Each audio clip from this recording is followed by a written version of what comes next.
Bonjour et bienvenue dans Le Scan, le podcast actu de Tel Quel. Vous le savez, à Tel Quel, on suit ces élections de cette 9e circonscription des Français de l'étranger. Et notre invité, il risque d'être dans le trio de tête de ce premier tour qui a lieu le 5 juin. Mehdi Redad est avec nous. Bonjour. Bonjour Benoît, merci de m'avoir invité. C'est très agréable de vous revoir. Alors, vous êtes candidat, non pas de la majorité, mais pour la majorité, puisqu'on a une candidate officielle qui a été investie par la majorité présidentielle, c'est Elisabeth Moreno que nous avons reçue dans le Scan. Vous avez tenté d'obtenir cette candidature, cette investiture en tout cas de la majorité, notamment d'un parti, le parti Horizon d'Édouard Philippe. Aujourd'hui, qu'est-ce qui fait que vous êtes légitime pour cette candidature, pour représenter la majorité présidentielle ? Merci Benoît pour cette question. Écoutez, je me suis engagé auprès du président de la République depuis 2016. J'ai été le référent de La République En Marche pendant 4 ans. Il est vrai, le 9 octobre dernier, j'ai décidé de rejoindre une nouvelle donne politique qui a été initiée par Édouard Philippe, notre ancien Premier ministre. Je suis adhérent d'Horizon, je soutiens Édouard Philippe. Et aujourd'hui, je suis la candidature légitime, puisque je suis né à Casablanca, j'y ai grandi, j'y ai fait la mission française et je gère une société familiale qui existe depuis plus de 50 ans. Nous créons, nous, Français de l'étranger, de la valeur ajoutée sur ce territoire. Et puis j'ai été élu aussi l'année dernière par mes compatriotes installés à Casablanca comme conseiller des Français. C'est un mandat d'élu local, ce qui marque en plus un ancrage territorial fort. Donc vous êtes un candidat ancré sur le territoire, à contrario, si j'entends bien, d'Elisabeth Moreno, qui est une candidate parachutée selon vous ? Écoutez, je suis une candidature de l'ancrage local, oui, bien évidemment, et je suis à l'opposé de toutes ces candidatures parisiennes, de tous ces touristes de la République qui viennent nous voir quelques semaines avant des élections et qui repartiront le lendemain. Nous avons besoin d'un député de proximité, un député qui vit notre quotidien, nos problématiques, et qui puisse à la fois apporter notre voix, nos espérances à l'Assemblée nationale en France. Alors Mehdi Redad, il y avait plusieurs candidats qui souhaitaient avoir cette investiture. Au final, c'est donc Elisabeth Moreno qui l'a obtenue. On va entendre Elisabeth Moreno que nous avons interrogée. Elle vous a adressé un message. On l'écoute. J'ai proposé à Mehdi de me rejoindre également. Il a décidé de continuer son chemin. Je respecte son choix, mais je trouve qu'à un moment où il y a tellement d'enjeux, tellement de problématiques à régler, il eût été bon que nous nous rassemblions et que nous apportions cette majorité présidentielle au président de la République pour mener les réformes pour lesquelles il a été élu par les Français et les Françaises. Mehdi Redad, que répondez-vous à Elisabeth Moreno? Eh bien, écoutez, j'apprécie son appel, j'ai échangé avec elle, il est vrai, je l'avais même invitée l'année dernière pour un Zoom quand j'étais en campagne pour les élections consulaires. Je l'apprécie, est-elle la plus légitime pour représenter les Français de la 9e circonscription? Ça, c'est une question. On aurait pu avoir cette discussion bien plus tôt, en amont. Aujourd'hui, moi, ma campagne, elle est bien lancée. Nous avons fait un travail de terrain. Je pense à cette candidature depuis déjà plusieurs années, où on a pu rencontrer nos compatriotes et nourrir, si vous voulez, mon programme avec cette approche de stimuler notre intelligence collective tous ensemble et afin de vraiment de proposer des réponses concrètes aux problématiques de nos concitoyens qui vivent ici. Moi, j'apprécie son appel, mais vous savez, il faut respecter le vote des Françaises et des Français, et peut-être c'est moi qui l'appellerai à me rejoindre au deuxième tour. Alors, on va parler programme, éducation, relations des Français avec l'administration, c'est parfois compliqué. Il faut aussi dire que parfois c'est simple. D'abord, 2 points d'actualité, le dossier du Sahara, parce que votre candidature, elle se différencie de toutes les autres. Vous appelez très solennellement la France à soutenir la marocanité du Sahara. Vous prendrez même une initiative personnelle en tant que député. Si vous êtes élu, on va regarder un extrait de votre vidéo que vous avez lancée depuis le désert marocain. Je vous envoie ce message de l'Aïoun au cœur du Maroc. Parce que les relations qui lient la France et le Maroc sont des relations d'exception. En ce qui concerne le Sahara marocain, je souhaite que la diplomatie française s'aligne sur la position de l'Espagne et des États-Unis.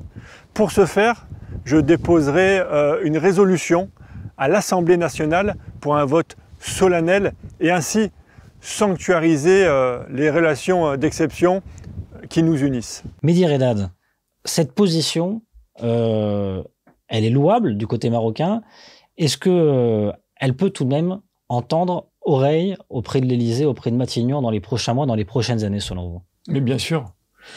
Vous savez, la relation entre la France et le Maroc sont des relations uniques dans le monde. La relation entre la France et le Maroc est une relation d'exception. Et moi, je crois qu'un député des Français de l'étranger peut influer sur des positions diplomatiques. Il faut respecter, bien évidemment, la diplomatie traditionnelle, mais je crois fermement à la diplomatie parlementaire. Je propose quelque chose de concret, c'est-à-dire de déposer une résolution devant l'Assemblée nationale pour un vote solennel à l'Assemblée nationale pour la reconnaissance de l'intégrité territoriale du Maroc. Oui, parce que je crois qu'il faut donner un nouveau souffle aussi à cette relation entre la France et le Maroc. Et je veux aussi que le Maroc garde cette relation privilégiée avec la France et éviter d'autres partenaires dans le monde qui viennent prendre la place, si vous voulez, que la France a toujours occupée historiquement. Donc c'est un appel, bien sûr, que je fais, mais ce n'est pas que du côté du Maroc. La France aussi profitera, parce que quand on dit avoir des relations d'amitié, c'est aussi des gestes d'amitié, c'est aussi des actions fortes. Et je crois que sur ce sujet-là, nous pouvons avancer. Et je souhaite bien évidemment influer sur cette position diplomatique de la France. Justement, cette relation Maroc-France, on a l'impression qu'elle s'essouffle un petit peu. En tout cas, il n'y a plus de grands projets entre Paris et Rabat. On rappelle qu'Emmanuel Macron, lors de son premier mandat, n'est pas venu en visite officielle d'État. C'est assez rare pour un président en exercice. Il y a un second mandat qui est tracé. Comment réinventer cette relation selon vous? Il y a beaucoup de choses à faire. Il y a beaucoup de choses à faire et puis je pense que cette relation entre la France et le Maroc, elle est exceptionnelle. Le dernier quinquennat est quand même un quinquennat compliqué. Le président de la République n'a pas pu faire tout ce qu'il voulait faire au niveau international. Il y a eu des crises sociales avec les gilets jaunes, des crises sanitaires, que l'on a connu, et puis une crise aussi géopolitique. Je crois que ce nouveau mandat qui s'ouvre ouvrira aussi de nouvelles opportunités pour nos relations entre la France et le Maroc, mais aussi entre l'Europe et l'Afrique. À l'instar du couple franco-allemand, je souhaite qu'il y ait une vraie synergie et un vrai couple franco-marocain pour dynamiser justement ces relations entre l'Europe et l'Afrique. Est-ce que cette nouvelle relation, elle passerait pas par un geste symbolique, du moins sur cette décision du mois de septembre 2021 de réduction de moitié d'obtention des visas pour les Marocains? Quelle a été votre position dessus et est-ce que vous militerez pour justement revenir à des quotas normaux? Ben oui, déjà faut qu'on réapprenne, si vous voulez, qu'on reprenne les initiatives d'échanger, de se reparler avant de parler de commission parlementaire ou autre. Je crois que ce sujet peut être réglé rapidement, mais il faut... Ça, c'est destiné à Elisabeth Moreno, qui a dit qu'elle voulait installer une commission parlementaire sur l'obtention des visas. Je rappelle que Mjid El Guerram, député sortant, a déjà fait un rapport parlementaire. Donc un rapport parlementaire a été fait, c'est très bien.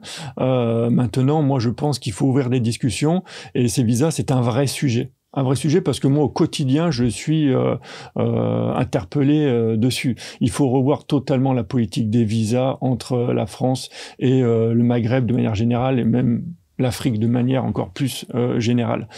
Il y a déjà les visas de conjoints, qui sont des visas de droit pour celles et ceux qui sont mariés avec des Marocains ou des Marocaines. Il faut bien sûr ouvrir ces visas de droit à d'autres personnes et faciliter les prises de rendez-vous et l'obtention des visas, bien évidemment. On peut pas d'un côté prétendre vouloir dynamiser les relations entre la France et le Maroc et de l'autre côté restreindre les visas. Alors, deux dernières questions, ou en tout cas deux dernières thématiques. D'abord, l'éducation. C'est une thématique qui tient à cœur aux Français de l'étranger.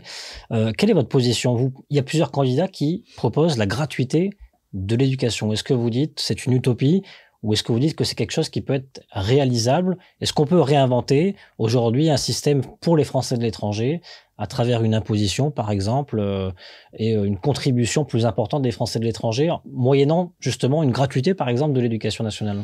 Alors, l'éducation nationale, c'est du service public aussi. Du service public payant, mais du service public. Moi, j'y suis grandement attaché à cette excellence du service public à la française. Nicolas Sarkozy avait essayé en son temps de faire l'école gratuite pour les Français installés à l'étranger.